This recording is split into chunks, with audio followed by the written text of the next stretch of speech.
bermoralnya. Seorang Nikita Mirzani yang... Mari kita analisa ya bareng-bareng beberapa pernyataan dari seseorang yang katanya tidak sentimen saat membahas Nikita Mirzani. Bukan sentimen sih ini.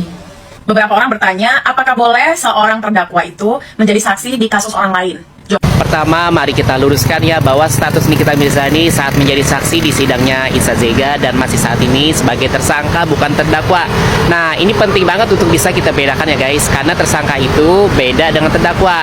Secara garis besar, tersangka itu berkasnya belum dilimpahkan ke pengadilan, sedangkan terdakwa berkasnya sudah dilimpahkan ke pengadilan dan siap untuk disidangkan. Jawabannya adalah boleh. Itu kalau nggak salah disebutnya saksi mahkota. Kemudian soal saksi mahkota atau justice kolaborator. Aduh, ini keliru banget guys. Jadi saksi mahkota itu adalah saksi yang statusnya juga tersangka atau terdakwa, tapi dalam kasus yang sama, tujuannya untuk membongkar kejahatan yang melibatkan banyak orang. Nah, contoh simpelnya adalah kasusnya Ferdy Sambo dan Richard Eliezer, di mana Richard kan sebagai penembak nih, tapi karena membuka fakta-fakta besar, dia dihitung sebagai justice kolaborator atau saksi mahkota. Jadi kalau kasus Nikita dan Iza Zega itu beda konteks ya guys, dan nggak bisa dipaksakan disebut sebagai saksi mahkota. Tapi yang anehnya lagi kelihatan di sini seperti ada apa-apanya, karena di kasus laporannya Rasman aja yang udah jelas-jelas pemukulan itu terjadi di kantor polisi, itu dia menolak untuk diperiksa dengan alasan dia ditahan. Tapi dia mau menjadi saksi di kasus yang dia sendiri adalah pelaku. Kenapa? Nah, ini juga harus diluruskan ya. Menjadi saksi itu wajib hukumnya guys. Kalau kamu dipanggil sebagai saksi dan nggak datang itu bisa dipidana. Tapi kalau kamu jadi terlapor, kamu boleh menolak untuk diperiksa dengan risiko kamu kehilangan hak untuk membela diri. Jadi ini bukan soal aneh dan tidak aneh ya, tapi ini murni mekanisme hukum dan hak hukumnya Nikita Mirzani. Kenapa gue bilang dia sendiri adalah pelaku? Bahkan gue dulu melaporkan dia atas pencemaran nama baik. Sama jeratannya seperti yang dijerat oleh Sandi untuk Iza Zega. Bagaimana mungkin seorang Nikita Mirzani yang hobi sekali berkata-kata kasar untuk orang lain, mencaci maki orang lain, menghina status sosial orang lain, lalu mempleset-plesetkan nama orang lain, itu menjadi saksi sebuah kasus pencemaran nama baik. Jika kita pakai logika seperti ini, berarti semua orang yang pernah salah tidak berhak memberikan keterangan di pengadilan, bukan? Padahal hukum itu bekerja berdasarkan relevansi guys, bukan rekam jejak moral yang sempurna. Toh yang diminta keterangan dari seorang saksi kan adalah keterangannya yang relevan dan membantu mengungkapkan fakta-fakta hukum, bukan status moral yang ideal. Dan soal yang katanya ditolak ya, itu bukan berarti kebenarannya gugur ya guys, tapi bisa juga karena alat bukti tidak cukup kuat atau memang tidak memenuhi unsur pidana. Jadi kita nggak usah tarik perasaan pribadi ke ruang hukum ya. Kita nggak perlu berlindung di balik kata-kata netral kalau isi narasi kita justru penuh dengan asumsi dan sentimen pribadi. Nah, kritik yang baik adalah kritik yang datang dari pemahaman yang utuh, bukan dari luka yang belum selesai. Kalau kamu bicara soal moral, pastikan kamu juga paham cara moral itu diukur. Kan pantang dipancing sama orang mau launching produk atau mau keluarin produk atau mau keluarkan skincare. Jadi si domba betina binatang tadi tantrum sendiri, takut lagi mungkin tersaingi. Disuruhlah anjing-anjing bopeng tadi ya untuk ngedabrus.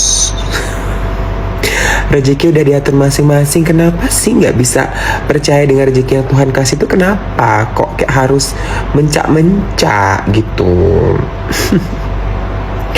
Kasian ya sekarang, kasian. Iyalah cocok kan udah dua pilihan aku bilang, kalau nggak jadi LGBT ya jadi bencong. Udah itu aja pilihannya. Udah ya satu aja. Babu, koarain Mas Gilang sama Mbak Sandi ya menjatuhkan skincare buat naikin produk dia. Orang udah pada tahu produk dia udah naik dari dulu. Terus satu lagi, ternyata geng elu jualan skincare juga masih proses. Si kepala tengkleng, iya, kepala tengkleng udah mau jualan. Ya, di sini siapa nih yang berusaha menghancurkan semua? Katanya mau ikut membasmi produk-produk overclaim ya, overclaim yang menggunakan hidroquinone, yang menggunakan bahan berbahaya, ikut membasmi. Ternyata apa?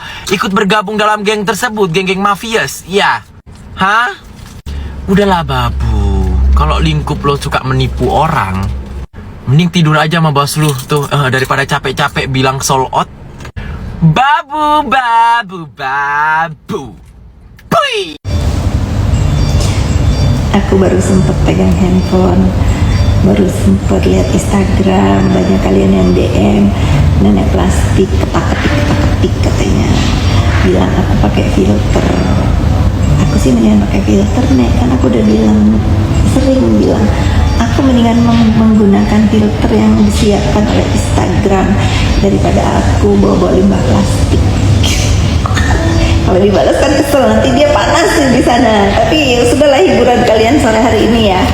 Gitu, jadi kan aku udah bilang tuh muka aku itu emang lagi bagus-bagusnya karena aku habis peeling pakai produk skincare Amerika ya. Terus aku bilang Fit Skin bikin formula baru ya. Kalau misalnya tetap bagus di mukaku, aku mau launching. Nah kalau nggak bagus ya aku nggak launching. Nah ini kan udah berapa lama nih bagus mukaku, jangan kesel. Lagian nenek Niki ya, miring dulu lah.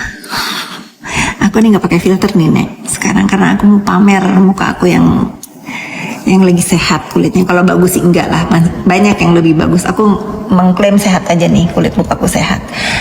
Nenek Niki, lagian kalaupun aku misalnya bikin di siapa tuh pabriknya Mbak Heni yang kau sebut, emang masalah buat kau? Emang masalah.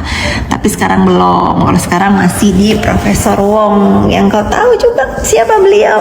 Dari awal dari 2019 aku itu bikinnya di Profesor Wong ya. Pada ketakutan banget sih kalian ini, heran.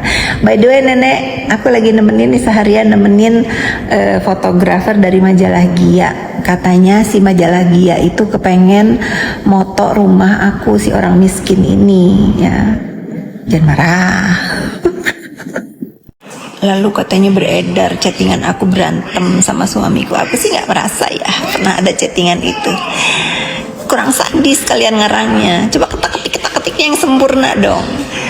Apa kata kalian aja lah, yang penting aku sama suamiku ada di rumah ini. Aku tuh lagi seru banget ya, banyak banget DM ke aku itu yang katanya pasukan gerombolan kambing lagi saling sikat. Ada yang bilang katanya apa tuh jasa jual mulut. Oh gitu, udah pada ngaku ya kalau buzzer pasukan kambing itu kerjaannya jasa jual mulut. Ngeri ya, kayaknya si kambing kurang adil pembagian honor. Senang aku tuh akhirnya dengan aku pancing bahwa mafia penghancur skincare ini benar adanya kan. Benar kan adanya, karena semua orang yang mau bangkit, semua orang yang mau bikin brand di buzzer dihancurkan sama para sindikat. Tapi dia lupa bahwa ada orang yang berani melawan, contohnya yang sudah pada lapor dan sudah berani melawan, plus udah maju lagi, bangkit lagi jualannya. Jadi aku ingin menyemangati nih ya, katanya aku jual krim polosan. Susah kalau susah kalau bersaing sama apa, menjawab orang bodoh itu. Not for sale nih, aku dari lotion, dari body wash, moisturizernya aja aku banyak banget nih dicobain. Ada anti aging tuh, ada tuh sampel not for sale nih, semua nih not for sale, banyak kan, jangan takut.